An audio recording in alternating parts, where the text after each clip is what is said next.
Hello everyone, this is the explanation on compound interest.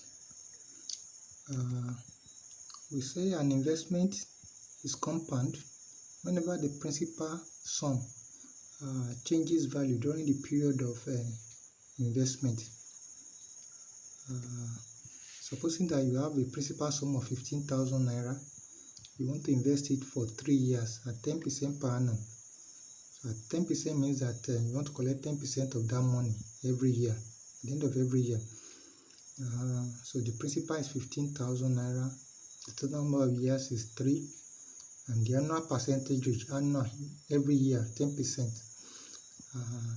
So the big R, annual percentage will divide by R, big R 10, and we can write as small letter R. When we divide by 100, that will be 0.1. Let's recall that if we are investing at simple interest, we work the simple way by multiplying principal times 3 times time over 100. So we can write that formula as P small r multiplied by T, the total time of investment. So if you multiply 15,000 by 0.1 times 3, that will give us 4,500.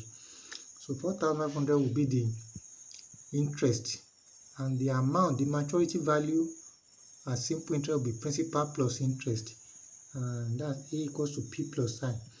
So 15,000 plus 4,500, that will be 19,500. That will be the maturity value of 15,000 naira invested for 3 years at 10% per annum. So suppose now we want to do the same amount at compound interest. So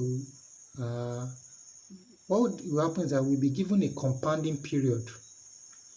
Whenever you are investing at compound interest, there will be a compounding period, which is subdivision of the total period.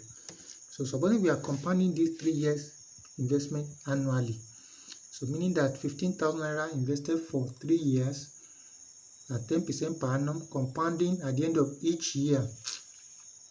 So at the end of year 1, this is what we'll be having. The principal is 15,000, the rate is 0.1, and for that 1 year, the 1 year time, the year under consideration is 1. So the interest for that year will be 15,000 times 0.1 times 1. That will be 1,500. So the amount at the end of that 1 year will be 15,000 plus 1,500. That will be 16,500. So going to the second year now, the amount at the end of the first year will now become the principal for the second year. So the principal in the second year is 16,500. The rate remains the same, 0.1. And the year under consideration is just 1 year. We are working the interest for 1 year, for that second year only. So the interest will be 16,500 times 0.1, the rate, times 1 year. And that will give us 1,650. So at the end of the second year, the value of the investment will be 16,500 plus 1,650, and that will be 18,150. So the amount at the end of the second year will now be the principal for the third year, which is 18,150. The rate is 0.1. Then the year under consideration is 1 year, the third year only. So the interest for that year will be 18,150 times 0.1 times 1. So that will be 1,815. So if you add that to the principal for that year, that will be 18,150 plus 1,815.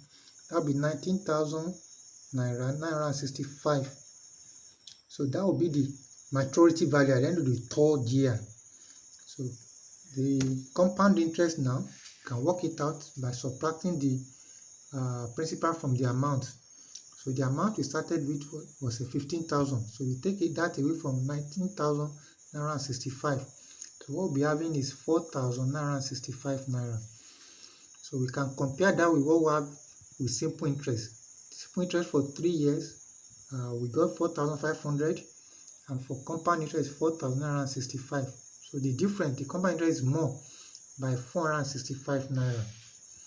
So instead of going through this process, this step-by-step process, that 3 steps that we did over there, we can have a formula, one straight formula for the process for that 3 steps. And let's just look at how we arrived at that formula. The amount we start with the formula that the basic formula for investment. Maturity value equals to principal plus interest. So we write the interest as principal times rate times time. So we can now factor out the principal. Factor out the principal, we have P into 1 plus RT. This is the same, this formula A equals to P into 1 plus RT is the amount as simple interest. But what happens is that each step that we carry out above there, each of those 3 steps, all we are doing is that we are multiplying the principal by 1 plus I, where this I is the interest rate for that sub-period T. So this interest rate I is very important in the sense that when most people approach finance house, they tell them that the interest rate is for their loan is 5%. Most of these mini micro banks, they come at the end of the month and collect 5% on that amount. What they're actually charging the person collecting the loan is 60% per annum. Because if they are coming at the end of the month to collect 5%, it's supposed to be 5 divided by 12. Most interest rates are given per annum. And most people, unknowingly, they run themselves into debt trap by not clarifying terms. So you better watch out when you are collecting loan. Let them state it explicitly if it is per annum. So when they come within a year to work the interest, they must divide the interest rate by the subdivision, by the number of the period that are those periods that are in a year. So that number of each period that is in a year is that M. So I is R all over M. So if you add, so therefore the capital N there now is that T over the total period multiplied by the M to give the total time the interest will be compounded. So the compound interest is now P into 1 plus I, where I is R all over M. That's the annual percentage divided by number of times the interest combined in the year, and N is T times M. So for this particular example, the principal is 15,000, the total number of year, capital T is 3, the annual percentage rate is 0.1, and the compounding period is annually. So therefore, annual is 1 period in a year, so M is 1. So therefore I is going to be 0.1 R over M, which is 0.1 divided by 1, and that's 0.1, and N is 3 times 1. That's the total number of years times the number of times combined in 1 year. That's 1. So substituting this into the formula, we have amount. The maturity value is 15,000 into 1 plus 0.1 to the power of 3. So 15,000 times 1.1 to the power of 3. 1.1 to the power of 3 will give you 1.331. So multiply that by 15,000, we have 19,965, which is the same value we got when we worked it using the process. When we worked, we still got the same value, 19,965, and we got the same value with this formula just straight up. So when you need to compound for 30 times 20 periods, so all you need to just apply the formula straight. Let's consider another investment of 15,000 for 1.5 years at 5% per annum, compounded semi-annually. So the principal is 15,000 naira year 2. The rate R is 5%. So translating that small r will be 0.05. That's 5 divided by 100. And the total period of investment is 1.5 years. So at the end of the period 1, which is 6 months, is compounding semi-annually. So every 6 months, the interest will be worked out. So principal is 15,000 naira for the first period. The rate is 0.05. The time is half a year, 6 months. So the period under investigation is half a year. So the interest for that 6 months will be 15,000 times the rate 0.05 times half a year. So that will give 375 naira. That's the interest for the first 6 months. So the amount at the end of the first 6 months will be 15,000 plus 375, and that will be 15,375 naira. So for the period 2 will now be 1 year. That's at the end of the next 6 months period. The principal for this period will be the amount at the end of the first period, so which is 15,375 naira. The rate is still the same thing, 0.05, and the period under the year under consideration, the number of year under is half a year. So for the second half a year, so for the next 6 months, the interest will be 15,375 times 0.05 times half. So that will be 384.375. You don't approximate, use the value to avoid error until the last computation. You don't approximate while working.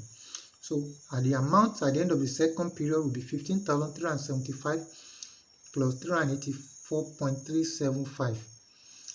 So you add that together, you have 15,759.375 as the amount at the end of the period 2, which is 1 year. So at the end of the third period, which is 1.5 years, that's the end of the last period. Money is valid for 1.5 years. So the last 6 months now, the principal here will be the amount at the end of the period 2, which is 15,759.375. The rate is 0.05, and the time under investigation is half a year, 0.5 year. So that's the last 6 months. So the interest for that period is 15,759.375 times 0.05 times half, 0.5. So if you multiply that out, you get 393.98474375. Use the whole value now. Now add the principal for that period, which is 15,759.375. If you add that together, you get 16,153.36. You now approximate now to 2 decimal places because we are dealing with currency. So the maturity value at the end of the third period, which is the 1.5 year, is 16,153 naira 36 kobo. So let's go use our formula. Before we use our formula, the compound interest for that investment now, the compound interest will be amount minus principal, which is 16,153.36 kobo minus 15,000, and the compound interest will be 1,153 naira 36 kobo. So using our formula now, let's go use the formula. The formula you write as amount, the maturity value is principal into 1 plus I to the power of n. Remember, our I is annual percentage R divided by M, and our n is T, the total period, multiplied by number of M, which is number of times the interest is compounded in a year. So the P is 15,000, the annual percentage is 0.05, and the total number of years is 1.5 year. And since it's compounded semi-annually twice a year, M is 2. So we have our I equals to 0.05 divided by M, which is 2. So that will be 0.025. Then our N is 1.5 times 2. That's 1.5 years times 2 times in a year. And that's 3. That means it's the interest is compounded 3 times during the life tenure of the investment. So now the maturity value will be 15,000 into bracket of 1 plus 0.025 to the power of 3. So that will be 15,000 into 1.025 to the power of 3. If you work out 1.025 to the power of 3, you get 1.076890625. Use whatever is in your calculator. Now multiply by 15,000. You get the final answer as 16,153.36, which is the same value we got when we worked it stepwise. So this one short formula is what we're going to stick to, because in case we need to compound 30 times, 20 times, so just slot in the value. Know what your value of M is and note the total number of years. Okay. So the formula is written here again. The compound interest formula is maturity value is principal into 1 plus I into bracket of power of n. You can also write it as principal into 1 plus R divided I can be R over M to the power of T multiplied by M. So when you are compounding annually, your M is 1. When you are compounding semi-annually, M is 2. When you are compounding quarterly, M is 4. When you are compounding monthly, M is 12. When you are compounding weekly, There are 52 weeks in a year, so M is 52, and when you are compounding daily, it's 365. You don't consider leap year. So when you are compounding continuously, continuous compound, that means every second, every centisecond you are compounding. So the formula becomes maturity value equals to principal multiplied by e raised to our r times t. R is the annual percentage rate expressed as a decimal, and t is the total number of years. The e there is the irrational number whose approximate value is 2.718. That e is the base of natural log. It's a special number that comes up in almost every field of study. The irrational number e. So you check your calculator, you find the value of e there. It's always in your calculator. So just say e, point your calculator, find the value of e, multiply r. R will be in a percentage in small r divided by 100. That means you must divide by 100. Your big R divided by 100, that will be the small r, multiplied by the total number of years of investment. And that capital T must be expressed in years. So if you are investing for 12 months, then for 1 month, so 1 month will be 1 all over 12 years.